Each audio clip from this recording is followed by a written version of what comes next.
and stunned by was how many issues with extreme poverty across Africa come down to really simple, tangible needs that can be met, whether it's shoes or HIV/AIDS medication or clean water that is providable. We've talked about this in so many cities and so many walks that we should just have it written down, a little speech that says, because we've done this. But I always want to talk, more off the cuff, because every time we do this is a little different. This walk is really about how we demonstrate each of our decision to show up, each of our decision to be a part of change. And the word change can be thrown around to support any kind of cause. But when I'm talking about change, we're talking about kind of inner change and sort of how each of us realize our own role in getting something done. And when talking about extreme poverty in Africa, it's one of those things that it's sort of like you don't talk about sex, faith, or politics in a conversation. Well, poverty in Africa is like number 4 on the things that usually stop a conversation dead. They're like, okay, and fixing them, unfortunately, thanks requires for being talking about all. Yeah, yeah. Thanks for being boring, person. Can't we talk about something else? But extreme poverty in Africa for us, what we saw ourselves. We saw young people just like us. A lot of young women, especially who are afflicted with HIV/AIDS, because many young women, especially in that part of the world, don't have as much freedom, independence to pay their own way, or just the social stigma of having HIV/AIDS.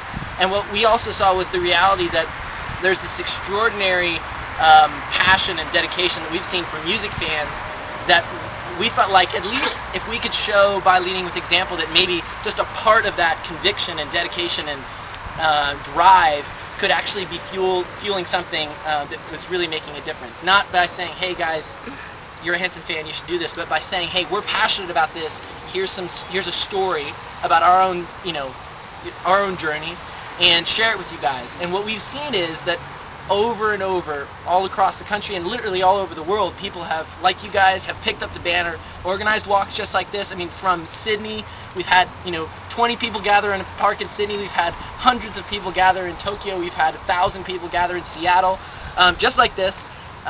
And we committed to sort of push the walk campaign by saying we're going to give the first dollar, and that's the conviction and the sort of commitment we can make. And we can also make the commitment by showing up every day and doing this gathering. And the purpose of that first dollar is to say, we want you guys to do something before it's about writing on onto your checkbook and donating. Because it doesn't really take much.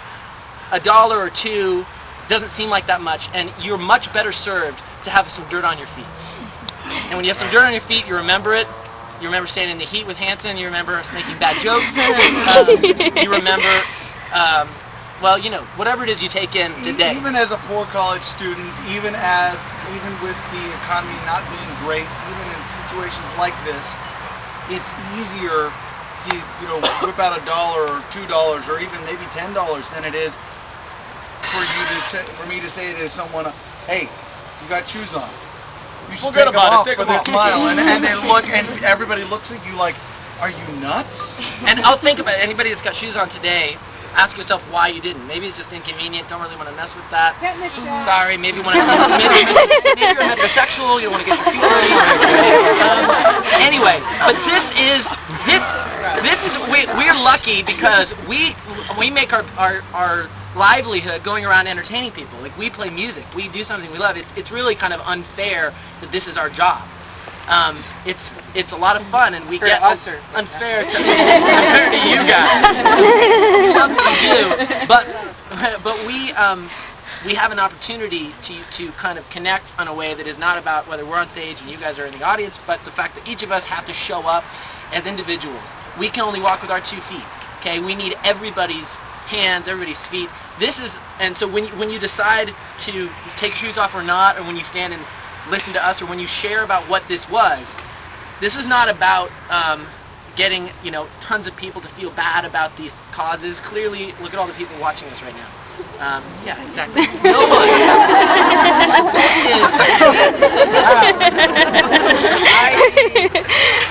The point is, this is about you guys. This is about us. This is about you guys that chose to walk with us.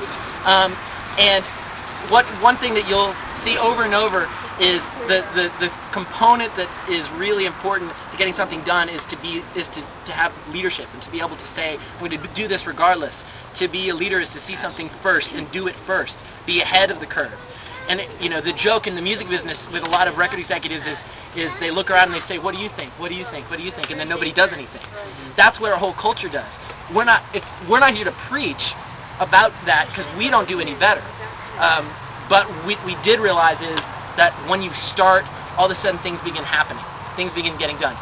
So when somebody asks you what this was about, you can say you took an action today to fight extreme poverty in Africa with your feet, with your bare feet, with your actions. You didn't go to an awareness walk. You didn't go hang out with Hanson. You took an action. You took an hour or 30 minutes to walk down the street and help build a school or drill a well. That's how your dollar today is going. And the thing that happens next, that's where we feel like what we're really doing is investing in you. We're actually giving $1 to you. We're investing in your potential. And saying, we hope that 1, 2, 3, maybe 4, it only takes 1, but at least somebody will say, I'm going to organize another walk like this, and I'm going to reach 20 or 30 or 100 other people. Or maybe I'm going to join another walk. Maybe I'm going to go give $100 to support a well. Or maybe I'm going to go buy 10 pairs of shoes. Or maybe I'm going to have this little thing that I take with me that I remember, that I put back into the job that I start, or the people that I'm around, or the family that I raise, and the people that I influence. And take this little moment and turn it into action. I've been talking too long. So what I'm going to say is specifically the cause of extreme poverty in Africa is so far away, right? It seems like it's far in the distance. But every major issue that our world has faced, the reason things don't get done is because everybody feels like, well, I'm here and I'm kind of one person. What you realize is when you start knocking on doors, that there's thousands, millions of people that have conviction and have the opportunity and have influence and together you become this massive people that are willing to get something done. What's going on in Africa is it really is important to imagine yourself, because it's us in these communities. It's young people, young families, young moms and dads, people that are the workforce that are struggling with HIV/AIDS. They're afflicted by years and years of layers of problems, but the real thing that's going on there is there's hope, because there is a true desire to change, true desire to learn to read and write, to drill clean water wells, to save the next generation through solutions. And what we're trying to do is to simply be partners and to be a part of changing communities by doing something here. So that $1 will go to drill a well and then build a school and then provide shoes. It'll provide a little bit of pride. It'll provide real resources. It'll provide access to a young mother so that she won't transmit HIV/AIDS to the next generation of kids that get born with a disease that they have no choice in. And you guys are actually standing there with them, literally doing this. So that's what this is about. And don't let anybody tell you that Africa's too far away, or that this isn't a big deal, or that Bono did that so we're cool. Or Madonna bought a baby. Just, know that you did this, and that it was real, and you are going to be the ones that get things done by showing up just like you did today. So, you're amazing. This is our halfway mark. So we're going to spin around, we're going to walk back. All right? All right. You guys ready to walk? Say, let's walk! Let's walk!